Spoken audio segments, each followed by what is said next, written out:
दोस्तों, क्या हाल है आप लोगों के। आपने आपकी हर तरह की तैयारी चल रही होगी, प्री की, मेंस की वगैरह, जितने भी एग्ज़ाम अभी हो रहे हैं उन सब के बारे में। अभी जो ये मैं वीडियो बना रहा हूँ, ये वीडियो बेसिकली किस चीज़ के लिए है।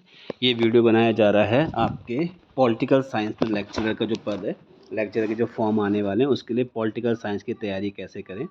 तो ज़्यादा बात ना करते इसी से आपको बताता हूँ उसमें कि मैं मेरे यहाँ पर जो मेरा इंस्टीट्यूट है वहाँ पर क्या है, ऑनलाइन ऑफलाइन दोनों तरह से पॉलिटिकल साइंस की क्लासेस चल रही हैं। ठीक है ना, मतलब स्टार्ट हो गई हैं। तो पॉल साइंस में, ठीक है, पॉल साइंस में आपको क्या क्या चीज़ें पढ़नी है उसके बारे में हम बात करेंगे इसमें। ठीक है, तो पॉल साइंस में जो चीज़ें रहेंगी आपकी, पहले हम उसके बारे में बात करते हैं क्या क्या चीज़ें आपको उसमें पढ़नी पड़ेंगी। ठीक है, पहले मैं बताता हूँ आपको, जो लेक्चर का आपका एग्ज़ाम होगा, इस लेक्चर के एग्ज़ाम में, ठीक है, आपका जो प्रोबेबिलिटी रहेगी इसमें पेपर की, यानी कि आपको पता है सारा सब्जेक्टिव हो रहा है। इसमें 10 तरह की बातें हो रही हैं, लोग अलग अलग बात कर रहे हैं कि इसमें ऐसा होगा, ऐसा होगा, ऐसा होगा।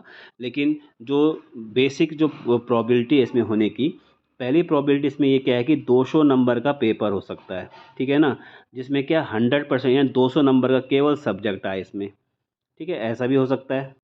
ठीक है, हो सकता है 200 नंबर का क्या है, टोटल सब्जेक्ट आपका अगर 200 नंबर का हो जाए। दूसरी प्रोबेबिलिटी इसमें क्या है कि आपका जो पेपर है वो 200 मार्क्स का हो, और उसमें से क्या है, आपका 150 मार्क्स का सब्जेक्ट हो, और 50 मार्क्स का आपका सीडीपी हो जाए। सीडीपी के क्वेश्चन आने के पूरे पूरे चांसेस हैं। ठीक है ना। और तीसरी कंडीशन, ठीक है, पहली कंडीशन मैं लिख देता हूँ आपको, 200 नंबर का पेपर यानी 100% 200 मार्क्स का सब्जेक्ट होगा। दूसरा क्या होगा, 200 मार्क्स का पेपर होगा, और जिसमें आपका क्या है 150 मार्क्स का सब्जेक्ट आएगा, और प्लस 50 मार्क्स का आपका क्या है सीडीपी होने के चांसेस हैं। ठीक है, एक कंडीशन है। एक तीसरी कंडीशन है कि 200 मार्क्स के पेपर हैं, 160 मार्क्स का सब्जेक्ट, और 40 मार्क्स का सीडीपी रहेगा आपका। ये इस तरह की प्रोबेबिलिटीज़ हैं। ठीक है ना। तो इसमें से कोई भी सेक्शन होगा तो आपको क्या है, सब्जेक्ट आपको तभी ही पढ़ना पड़ेगा। सब्जेक्ट में आपको मैक्सिमम नंबर लाने, तभी आपका सिलेक्शन होने के चांसेस रहेंगे, क्योंकि पूरा पूरा सब्जेक्ट बेसिस पे रहेगा। तो इसमें से कुछ भी हो सकता है। अब देखने वाली बात है कि आयोग उसमें क्या क्या क्या देता है, जो नई नियम वाली इसमें क्या क्या चेंज हुआ है। दूसरी बात, इसमें जो भी आपको तैयारी करनी है, अपना सब्जेक्ट आपको बहुत अच्छा रखना है, जो भी आप सब्जेक्ट पढ़ रहे हो। तो मेरे संस्थान में पॉलिटिकल साइंस के बैचेस शुरू हो चुके हैं। आप ऑनलाइन ऑफलाइन ज्वाइन कर सकते हो। अगर आपको क्या बैच ज्वाइन करना है, उसकी इंक्वायरी करनी है, उसके बारे में जानना है, तो आप इस नंबर पे कॉल कर सकते हो, या नहीं, कॉल मतलब व्हाट्सएप कर सकते हो केवल, इसमें कॉल पिक नहीं होती है। 844916 271, ये ऑफिस का व्हाट्सएप नंबर है। आप इसमें व्हाट्सएप कर सकते हो, आपको वहाँ से रिप्लाई आएगा, आप जिस भी बैच में पढ़ना चाहते हो, जो भी करना चाहते हो। ठीक है। और इसमें पॉल साइंस की क्लास शुरू हुई, अभी और सब्जेक्ट का भी है, जैसे इकोनॉमिक्स का है। इकोनॉमिक्स आप पढ़ सकते हो, उसमें हिंदी का बैच भी आप पढ़ सकते हो, हिंदी के बैच भी चलेंगे इसमें। और इसमें जो आपका इकोनॉमिक्स हो गया, हिंदी हो गया, और आपका सोशोलॉजी हो गया, ये भी चलेगा इसमें। ठीक है, पॉल साइंस चल ही रहा है, सोशियोलॉजी चलेगा इसमें। और इसमें एक सब्जेक्ट और आता है जो हमारे यहाँ पर, हिस्ट्री और ज्योग्राफी का भी रहेगा इसमें। ठीक है, जो भी एसएसटी के सब्जेक्ट हैं वो सारे रहेंगे इसमें। तो हिस्ट्री और ज्योग्राफी का रहेगा। और इसके अलावा जो आपका होगा, एक केमिस्ट्री का रहेगा इसमें, केमिस्ट्री की हम क्लास क्लास करेंगे, और एक बॉटनी का। ठीक है, बॉटनी का क्लासेस आपकी हो सकती हैं इसमें, बॉटनी जूलॉजी क्लासेस हो सकती है। तो आप मतलब इंक्वायरी कर सकते हैं, आपको रिप्लाई ऑफिस से मिल जाएगा इसमें। दूसरी बात, अब आता हूँ मैं सब्जेक्ट में, जिसके बारे में ये मैंने आपका ये बनाया है। तो मैं आपको इसमें दिखा देता हूँ, जैसे आपको दिख ही रहा है इसमें कि ये मैं, अच्छा, अब मैं अब आपसे जो बात करूँगा पॉल साइंस के बारे में बात करूँगा, पॉलिटिकल साइंस के बारे में, कि पॉलिटिकल साइंस में आपको क्या है, क्या क्या पढ़ना है। तो जैसे अदर स्टेट का सिलेबस होता है, उत्तराखंड का सिलेबस होता है, उसके अनुसार ही मैं आपको बता रहा हूँ उसमें।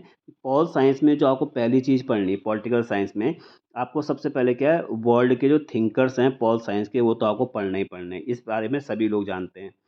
दूसरा आपको पॉलिटिकल साइंस में जो पढ़ना पड़ेगा, वो पढ़ना पड़ेगा आपको पवेड, पब्लिक एडमिनिस्ट्रेशन। इसके क्वेश्चन मैक्सिमम रहते रहते हैं। ठीक है ना। तीसरा शब्द जो है, जो आपको पढ़ना पड़ेगा, पॉलिटी पढ़ना पड़ेगा, इंडियन पॉलिटी पढ़नी पड़ेगी आपको। ये बहुत आवश्यक है, इंडियन पॉलिटी पढ़नी। और जो बहुत सारे पॉल साइंस के बच्चे होते हैं मैक्सिमम, उनमें से बहुतों को क्या है, पॉलिटी बहुत ही कमज़ोर रहता है। चौथा जो टॉपिक रहेगा आपका, वो उत्तराखंड पॉलिटिक रहेगा। उत्तराखंड की जो पॉलिटिकल साइंस है, या उत्तराखंड की जो पॉलिटी है, उसके बारे में आएगा। यानी शासन प्रशासन जो भी होगा, वो आपको क्लासेस में पता लग जाएगा कि उत्तराखंड पॉलिटी में क्या क्या आ सकता है। और इसके बाद जो पाँचवा सब्जेक्ट है वो है आपका आईआर। आईआर मतलब होता है इंटरनेशनल रिलेशन, यानी कि जो हमारे देश में आजकल चीज़ें चल रही है इंटरनेशनल रिलेशन, इसके बहुत ज़्यादा क्वेश्चन रहेंगे। तो आप इसके हिसाब से समझ लो कि जैसे थिंकर्स हैं, तो अगर 200 नंबर का पेपर है, 5 सेक्शन है, तो प्रत्येक से आप क्या 50-50 क्वेश्चन लगा सकते हो। ठीक है, 50-50 100 ऐसे। और इसमें थिंकर्स जो इंडल ये आईआर है आपका, इसमें आपके क्या थोड़ा बहुत क्या फ्लैक्चुएट करके इनके अंदर वो बस मतलब ऐड कर सकता है। ठीक है ना, तो उसके हिसाब से क्या है आपके क्वेश्चन आंसर रहेंगे। तो 50 आप मैक्सिमम लेके चलो इसमें। ठीक है ना, उसके हिसाब से आपके क्वेश्चन आंसर रहेंगे। तो मैंने आपको बता दिया इसमें क्या क्या आपके पेपर में आएगा। अब मैं आपको दिखाता हूँ, ये मतलब दिखा रहा हूँ, ये क्लास नोट्स हैं, मेरी क्लास के बच्चों के नोट्स हैं। ठीक है, उनको मैंने पबैड पढ़ाना शुरू कर दिया है। और पबैड में जो चीज़ें चल रही हैं, ये देखो, इसमें उद्भव के चरण के बारे में, यानी ओरिजिन ऑफ पबैड, ये वाला टॉपिक मेरा चल रहा है इसमें भी। ये मैं उनको पढ़ा रहा हूँ। तो चरण 1 यानी स्टेप 1 मैंने पढ़ा दिया उसमें। ठीक है, राजनीतिक प्रशासन विभाजन के बारे में पढ़ा दिया। ये बाईलिंगुअल पढ़ाया जाता है। ठीक है, मेरे इंस्टीट्यूट में बाईलिंगुअल यानी कि आपको इंग्लिश भी बताई जाएगी, हिंदी बताई जाएगी। आप देखना बच्चों ने बहुत ज़्यादा जगह इंग्लिश भी लिखा होगा इसमें। ठीक है ना, तो चरण 1 के बारे में राजनीतिक प्रशासन विभाजन, यहाँ से जो देखो आपको स्टेप 1 जो मैं आपको इसमें जो लिखाया है मैंने इसमें बच्चों को, उसके अंदर क्या क्या चीज़ें लिखाई जिससे आपको चीज़ें समझ में आए। अब वहाँ से क्वेश्चन क्या बनेंगे तो वो भी क्लास में बताए गए। इसीलिए बच्चों ने क्या है इसके बारे में इस तरह से क्या है ब्लैक पेन से लिखा है। ठीक है ना, तो 1887 में वुड्रो विल्सन ने किया निबंध का द स्टडी, उनका एक निबंध था जिसका नाम द स्टडी ऑफ एडमिनिस्ट्रेशन था।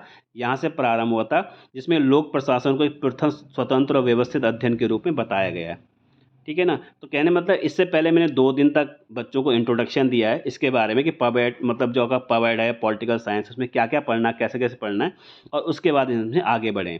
तो देख लो आप इसमें नोट्स किस तरह से बनाए जा रहे हैं बच्चों के, जिससे क्या है आपको किसी प्रकार की दिक्कत ना हो। तो इस प्रकार के नोट से आपके क्या सिलेक्शन होने के पूरे पूरे चांस बनेंगे।